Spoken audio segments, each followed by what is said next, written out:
Question number 3. Insert commas suitably and write the names according to Indian system of numeration. In this question also you need to insert commas, यानी कि इस number में हमें commas जो है उसको properly place करना है और number names लिखने हैं कैसे, according to Indian system of numeration. This is the first number we have. तो इसमें हमें कॉमास प्लेस करने हैं according to Indian system of numeration. तो सबसे पहले हम लोग पीछे से स्टार्ट करेंगे और 3 डिजिट्स के पहले एक कॉमा, देन 2 डिजिट्स के पहले कॉमा एंड अगेन 2 डिजिट्स के पहले कॉमा ऐड करेंगे. ठीक है, इस तरीके से ये इंडियन न्यूमरेशन में होता है, इंडियन सिस्टम ऑफ न्यूमरेशन में होता है. अब इसका नंबर नेम क्या होगा इसका? It will be 8,75,95,762. इसको लिखेंगे कैसे? इस तरीके से आपको इसे इन वर्ड्स लिखना है नंबर नेम को. 8,75,95,762. Next question number B. Question number 3 में ही जो बी है दैट इज़ 8546283. इसमें भी कॉमास पुट करेंगे. कैसे करेंगे? Same procedure according to Indian system. Last 3 numbers के पहले कॉमा, देन 2 के गैप में कॉमा डालेंगे. सो इस हिसाब से हम इसमें कॉमास पुट करेंगे. अब इसका नंबर नेम क्या होगा? It is 85,46,283. This is how you right the number name 85,46,283. Okay.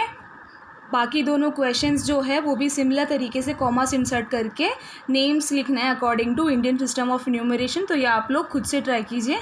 Question number 4. Insert commas suitably and write the names according to international system of numeration. ठीक है, same procedure according to international system of numeration. ये first number है हमारे पास. According to international system हमें इसमें naming करना है और कॉमास ऐड करने हैं. तो सबसे पहले तो कॉमन ही रहेगा, इसमें कोई चेंज ही नहीं है ना. पीछे से स्टार्ट करेंगे, 3 डिजिट्स के पहले कॉमा, देन क्योंकि ये इंटरनेशनल सिस्टम है तो हम क्या करेंगे, अगेन 3 डिजिट्स के पहले कॉमा आएगा. ठीक है, and that is how you place the commas in international system of numeration. ये काफ़ी बार हम डिस्कस कर चुके हैं. आई होप आप सबको ये अच्छे से समझ में आ गया है. इंटरनेशनल नंबर सिस्टम में 3 के पेयर में हम नंबर्स कंसिडर करेंगे, लेकिन इंडियन में क्या करेंगे, पहले 3 देन 2 एंड 2. ओके. अब इसका नंबर नेम क्या होगा? We will read it as 78,921,092. 78,921,092. Next we have 745223. इसे भी इंटरनेशनल नंबर सिस्टम के अकॉर्डिंग सबसे पहले तो 3 सेम है, अगेन 3 डिजिट्स के पहले एक कॉमा आएगा. ठीक है, और अब इसे रीड कैसे करेंगे? This is 7,452,283. and this is how you're supposed to write it. 7,452,283. ठीक है, इस तरीके से हम लोग इसे इंटरनेशनल नंबर सिस्टम के अकॉर्डिंग नेम करेंगे. इसमें भी जो 2 और सब क्वेश्चंस है वो आपको खुद से ट्राई करना है और कॉमास प्लेस करने हैं, नेम्स लिखना है according to international system of numeration. यहाँ पे मैंने मुंबई टू अहमदाबाद के बीच, मुंबई से अहमदाबाद के बीच का डिस्टेंस लिखा है, दैट इज़ 5,32,000 मीटर. और यहाँ पे मैंने चेन्नई टू कोलकाता का डिस्टेंस लिखा है, दैट इज़ 16,70,000 मीटर. अब ये जो है ये डिजिट्स काफ़ी बड़े हैं, है ना, हम लोग लैक्स में इसे रीड कर रहे हैं. ऑन द अदर हैंड अगर मैं यहाँ पे मुंबई टू अहमदाबाद का ही डिस्टेंस अगर मैं कुछ इस तरीके से लिखूँ, 532 किलोमीटर, और ये मैं लिखूँ 1670 किलोमीटर. अगर मैं इस तरीके से डिस्टेंस लिखती हूँ तो रीड करने में भी इजी हो जाता है. अगर आपको याद रखना है या किसी और को बताना है तो भी ये जो है वो सिंपल हो जाता है. तो मैंने यहाँ पे क्या किया, ये मैंने क्या पढ़ा था, मीटर. ठीक है, और ये क्या मैंने रीड किया, दिस इज़ किलोमीटर.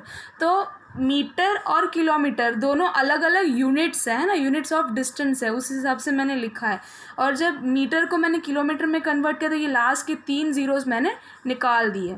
सिमिलरली यहाँ पे भी लास्ट की 3 ज़ीरोज़ जो है वो मैंने निकाल दिए, तो मुझे बचा जो डिजिट है वो किलोमीटर में मैं लिख सकती हूँ। यहाँ पे हमारे पास यूनिट्स ऑफ लेंथ है, ठीक है। मैंने यहाँ पे लिखा 1 centimetre is equal to 10 millimetres. तो ये क्या है, कन्वर्जन है कि सेंटीमीटर को मिलीमीटर में कन्वर्ट करना है, तो हम क्या करेंगे, 10 से मल्टीप्लाई कर देंगे, ठीक है। तो यहाँ पे 1 centimetre is equal to 10 millimetre किस तरीके से लिखा है, हमारे पास ये स्केल है, ठीक है, और यहाँ पे cm लिखा है, इसका मतलब क्या है, सेंटीमीटर का शॉर्ट फॉर्म है ये cm। तो स्केल जो है उसे हम लोग सेंटीमीटर में मेजर करते हैं। अगर इस पर हम ड्रॉ करेंगे, समझो मैंने एक लाइन ड्रॉ किया यहाँ से स्टार्ट करके यहाँ तक, तो वो लाइन का मेजरमेंट कितना रहेगा, वो 5 सेंटीमीटर रहेगा, ठीक है, ये हम लोग सब जानते ही हैं। तो यहाँ पे जो छोटे छोटे डिविजन्स गिवन है, छोटे छोटे लाइन्स जो ड्रॉ किए हुए हैं, उससे हम मिलीमीटर, ये जो 1 ये लाइन है, इस डिस्टेंस को हम 1 मिलीमीटर बोलेंगे। तो अगर मैं 1 से लेके 2 तक ये लाइन्स काउंट करूँगी तो कितने हैं, आप लोग ट्राई करना, यहाँ पे 10 लाइन्स होंगे।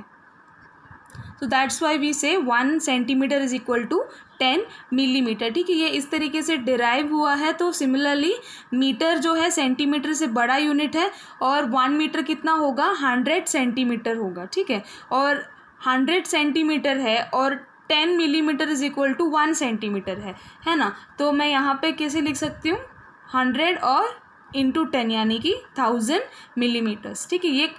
ये आपको याद रखना है, लेकिन ये जो है आप यहाँ से डिराइव कर सकते हो।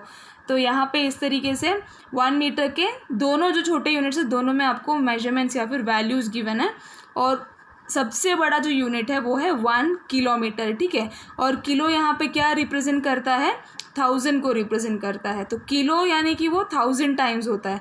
तो 1 किलोमीटर जो है that will be equal to 1000 metres. Units of length की तरह हमारे पास यूनिट्स ऑफ मास है। यूनिट ऑफ लेंथ में हम लोग डिस्टेंस मेजर करते थे, है ना, जैसे कि मुंबई और अहमदाबाद के बीच का डिस्टेंस जो है वो हम किलोमीटर में मेजर करते हैं। सिमिलरली यूनिट ऑफ मास और यूनिट ऑफ कैपेसिटी भी है। यूनिट ऑफ मास कब यूज़ करेंगे, जब आप लोग कोई शॉप में जा रहे हो and you need to buy rice, ठीक है, आपको राइस लेना है, तो आप क्या बोलोगे कि मुझे 1 kg राइस दो, तो वो kg क्या रिप्रेजेंट करता है, किलोग्राम। तो जब हमें किसी चीज़ का मास यानी कि वेट के बारे में बोलना है, तो हम यूनिट्स ऑफ मास यूज़ करेंगे, जैसे ग्राम है, मिलीग्राम है, किलोग्राम है। तो 1 ग्राम ये जो बेसिक यूनिट है that is equal to 1000 milligram. ये मिलीग्राम जो है वो स्मॉलर यूनिट है, छोटा यूनिट है, और 1 gram is equal to 1000 milligram and 1 kilogram is equal to 1000 gram. इस तरीके से इस mass of units of mass का जो है वो कन्वर्जन है।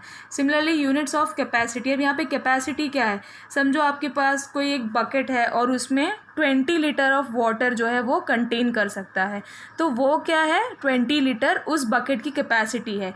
तो कैपेसिटी को हम लीटर में मेजर करेंगे, तो capacity is given in litres. तो 1 लीटर कितना होता है, 1 litre is equal to 1000 millilitre. Again यहाँ पे भी मिलीलीटर जो है वो छोटा वैल्यू है और लीटर जो है वो बेसिक यूनिट है, और 1 किलोलीटर कितना है, 1000 लीटर्स, ठीक है। हमने जो यूनिट्स अभी देखे उनमें कुछ कॉमन वर्ड्स थे।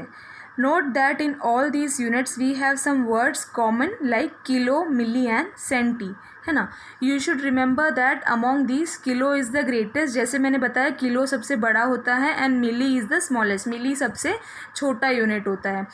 किलो शोज़ 1000 टाइम्स ग्रेटर, मिली शोज़ 1000 टाइम्स स्मॉलर। किलो जो है वो 1000 टाइम्स ग्रेटर बताता है, जैसे कि 1 किलोग्राम जो है वो 1000 ग्राम है ना। तो ये 1000 की जगह पे हमने जब किलो लगाया तो क्या लिखा, 1 लिख दिया। 1000 ग्राम्स है, 1000 की जगह पे जब हम लोगों ने 1 कब लिखा, जब हमने ग्राम के जगह पे किलो लगा दिया।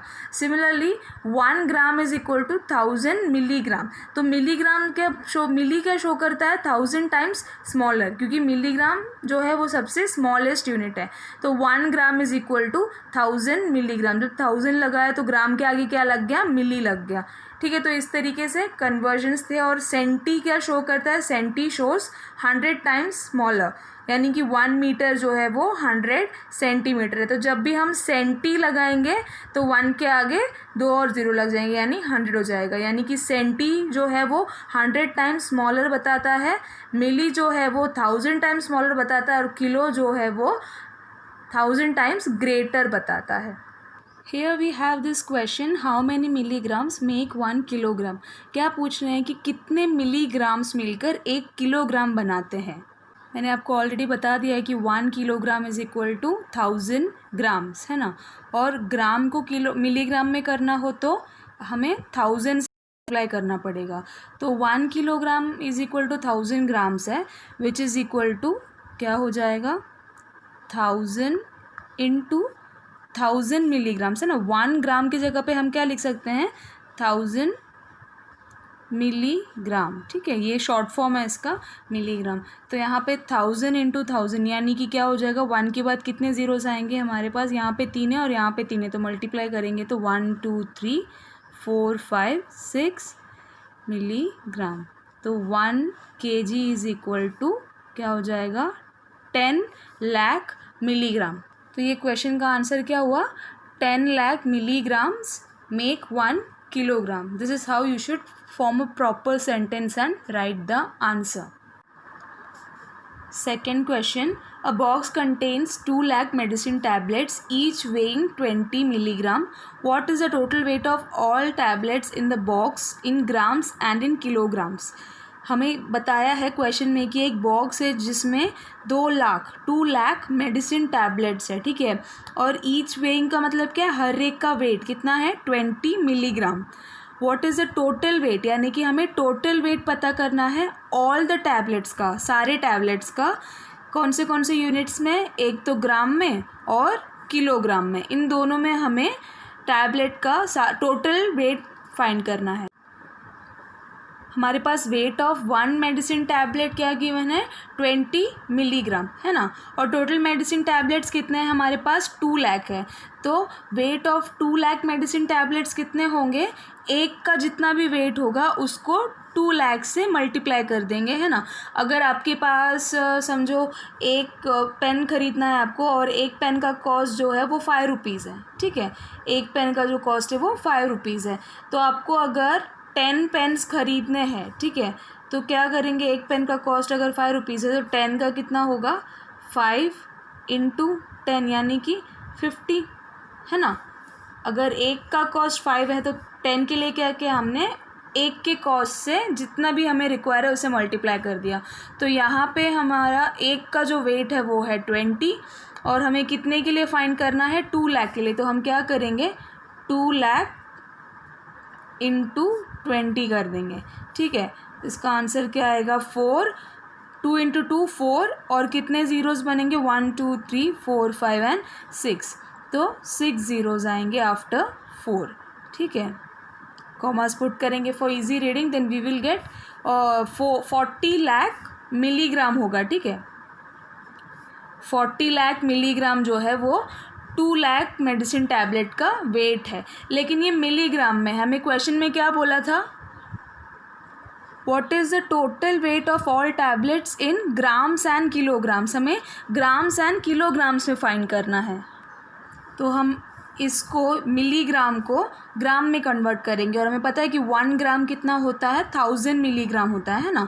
तो हमें यहाँ पे 3 ज़ीरोस अगर हम हटा देंगे तो हमें ये जो है वो ग्राम में मिल जाएगा, राइट। तो यहाँ पे मुझे क्या करना है, मैं 3 ज़ीरोस हटाने का से मेरा मतलब क्या था कि अगर मेरे पास छोटी क्वांटिटी है, ठीक है, और मुझे उसे बड़ी क्वांटिटी में कन्वर्ट करना है, छोटे को बड़े में कन्वर्ट करना है, तो मैं क्या करूँगी मैं डिवाइड करूँगी। तो अगर मेरे पास 40 लाख मिलीग्राम है तो मैं उसे ग्राम में कैसे कन्वर्ट करूँगी 40 लाख डिवाइडेड बाय 1000, ठीक है, क्योंकि 1 ग्राम कितना है 1000 है। तो अगर ये मल्टीप्लाई में है तो हम इस साइड लेके जाएंगे तो 1/1000 हो जाएगा।